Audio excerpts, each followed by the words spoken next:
तो ये क्वेश्चन करते हैं, uniform bar of length 6a, इसका टोटल लेंथ जो है वो 6a दे रखा है, and mass 8m lies on a smooth horizontal table. 2 point masses m and 2m moving in the same horizontal plane with speed 2v and v. Strike the bar as shown in the figure.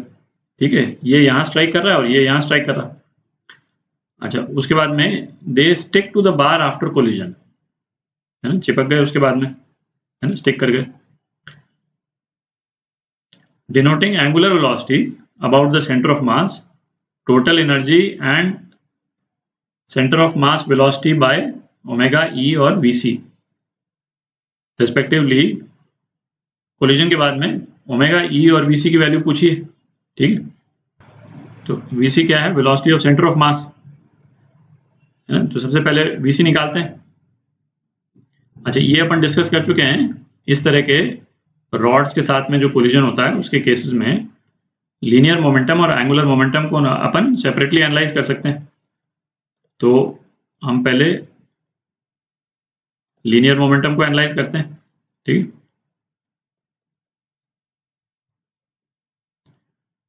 तो इस पे जो momentum का impact हो रहा है इस rod पे, P1 इस वाले बॉल के कारण हो रहा है और P2 जो है वो इस वाली बॉल के कारण हो रहा है. P1 का मैग्नीट्यूड कितना है? 2mv और P2 का मैग्नीट्यूड कितना है? ये भी 2mv और दोनों अपोजिट डायरेक्शन में है. ठीक है, तो इस पे नेट मोमेंटम का इम्पैक्ट जो है वो क्या हो रहा है? 0. तो net momentum imparted to rod, ये कितना हो गया? क्योंकि P1 माइनस P2 का डायरेक्शन अपोजिट है इसलिए माइनस हो गया, तो 0. तो इसका इम्प्लीकेशन क्या हो गया कि change in momentum of rod, ठीक है, change in momentum of rod plus both the masses, ठीक है, वो कितना हो जाएगा? 0 हो जाएगा. इसका मतलब वेलोसिटी ऑफ सेंटर ऑफ मास जो है 0 हो गया. तो ए ऑप्शन करेक्ट है. ठीक है. अच्छा, इसमें एक चीज और अपन क्लैरिफाई कर लें कि जैसे लीनियर मोमेंटम हमने एनालाइज किया, इसमें आपने देखा पूरे एनालिसिस में कहीं पे भी हमने इस चीज को नहीं एनालाइज किया कि ये बॉल स्ट्राइक कहाँ कर रही है. ठीक है, प्रोवाइडेड कि एक डायरेक्शन से कर रही है और दूसरी डायरेक्शन से कर रही. ये बॉल यहाँ से स्ट्राइक करती तब भी सेम रिजल्ट आता है ना. ये वाली बॉल यहाँ की जगह यहाँ पे स्ट्राइक करती तब भी सेम रिजल्ट आता, कोई डिफरेंस नहीं आता. इस रॉड का रोटेशन जरूर चेंज हो जाता. ये बॉल कहाँ स्ट्राइक कर रही है इसके कारण रॉड का रोटेशन, एंगुलर वेलोसिटी, है ना, वो जरूर चेंज हो जाता, but velocity of centre of मास जो है वो चेंज नहीं होगा. ठीक है, तो वेलोसिटी ऑफ सेंटर मास जो आपका 0 आ गया. ठीक, अब एंगुलर वेलोसिटी ओमेगा निकालते हैं. ठीक है, तो उसके लिए हम एनालाइज कर रहे हैं एंगुलर मोमेंटम को. ठीक है, और एंगुलर मोमेंटम हम एनालाइज करेंगे अबाउट सेंटर ऑफ मास.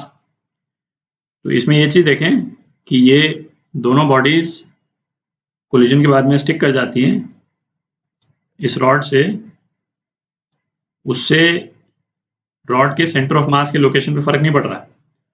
ठीक है, क्योंकि इस वाले मास का मोमेंट कितना है? 2am. ठीक है, तो ये इसका मोमेंट 2am है और इसका भी 2am है. तो सेंटर ऑफ मास का लोकेशन इन दोनों बॉडीज के स्टिक करने से चेंज नहीं हो रहा. ठीक है, तो angular momentum initial before collision ये कितना हो जाएगा? इस वाली बॉडी के कारण डिस्टेंस इनटू मोमेंटम, तो ये हो गया 2a इंटू 2mv. ठीक है, प्लस डिस्टेंस इंटू मोमेंटम, दूसरी बॉडी का डिस्टेंस इंटू मोमेंटम 2mv. तो ये just before collision centre of मास के अबाउट एंगुलर मोमेंटम था. सेंटर ऑफ मास ये वाला पॉइंट हो गया, इसके अबाउट एंगुलर मोमेंटम अपन ने बिफोर कोलिजन निकाला. तो ये कितना आ गया 4 और 2 6 a mv आ गया फाइनल एंगुलर मोमेंटम। ठीक, तो अब जो है सेंटर ऑफ मास के अबाउट बॉडी रोटेट कर रही है एंगुलर वेलोसिटी ओमेगा से। ठीक, फाइनल एंगुलर मोमेंटम क्या हो जाएगा सिग्मा आई ओमेगा। तो 3 बॉडीज हैं अपने पास में, है ना, एक रॉड और 2 पॉइंट मासेस। ठीक है, तो ये वाला पॉइंट मास पहले, इसका मोमेंट ऑफ इनर्शिया कितना है m into 2a square mr square into omega, omega तो सेम ही है about centre of mass, plus second point mass, mass है इसका m, डिस्टेंस है a, mr square into omega. ठीक है, प्लस इस रॉड का मोमेंट ऑफ इनर्शिया, इसका मास कितना है 8m r square 36a square upon 12। Rod का moment of inertia ml square by 12 लेते हैं अपन। ठीक है, तो m l square by 12 into omega. ठीक है, तो एंगुलर मोमेंटम जो है वो कंजर्व हो रहा है। ठीक है, कोई एक्सटर्नल टॉर्क नहीं है इस पे इन बॉडीज के अलावा, तो Li Lf के बराबर हो गया। तो 6a mv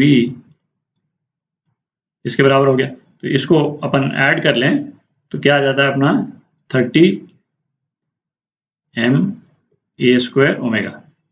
ठीक है, ये आ जाता है। तो इससे आपका ओमेगा आ गया, ओमेगा कितना आ गया v अपॉन 5a। ठीक है, तो ये आपका आंसर, ओमेगा की ये वैल्यू आ गई। ठीक है, सी पार्ट करेक्ट है। अब टोटल एनर्जी निकालते हैं, है ना, इस सिस्टम की आफ्टर कोलिजन। सेंटर ऑफ मास की वेलोसिटी तो जीरो है, तो ट्रांसलेशनल काइनेटिक एनर्जी तो जीरो ही होगी। तो सारी एनर्जी जो है इसकी रोटेशनल काइनेटिक एनर्जी के फॉर्म में है। तो ई जो है वो क्या हो जाएगा basically half I omega square, है ना, तीनों बॉडीज के लिए। तो एक एक करके करते हैं। तो half 8m 36a square by 12 omega square, है ना, ये किसका हो गया, ये तो रॉड का हो गया, प्लस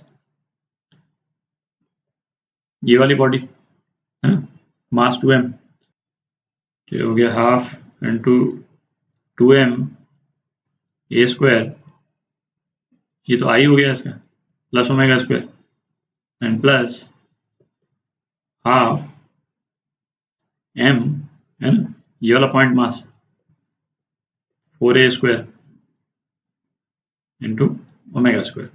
ठीक है, तो इसको आप कीजिएगा तो ये आ जाता है आपका 15 m a square omega square, और ओमेगा की वैल्यू आपने निकाली अभी आपने यहाँ पे, है ना, v is equal to 5/a। तो ये कितना आ गया 15 m a स्क्वायर, ओमेगा की वैल्यू डाल देते हैं v square by 25a square. तो ये कितना आ गया 3/5 mv स्क्वायर। ठीक है, तो ये ऑप्शन भी है अपने पास में यहाँ पे, तो डी ये ऑप्शन भी करेक्ट है। ठीक है।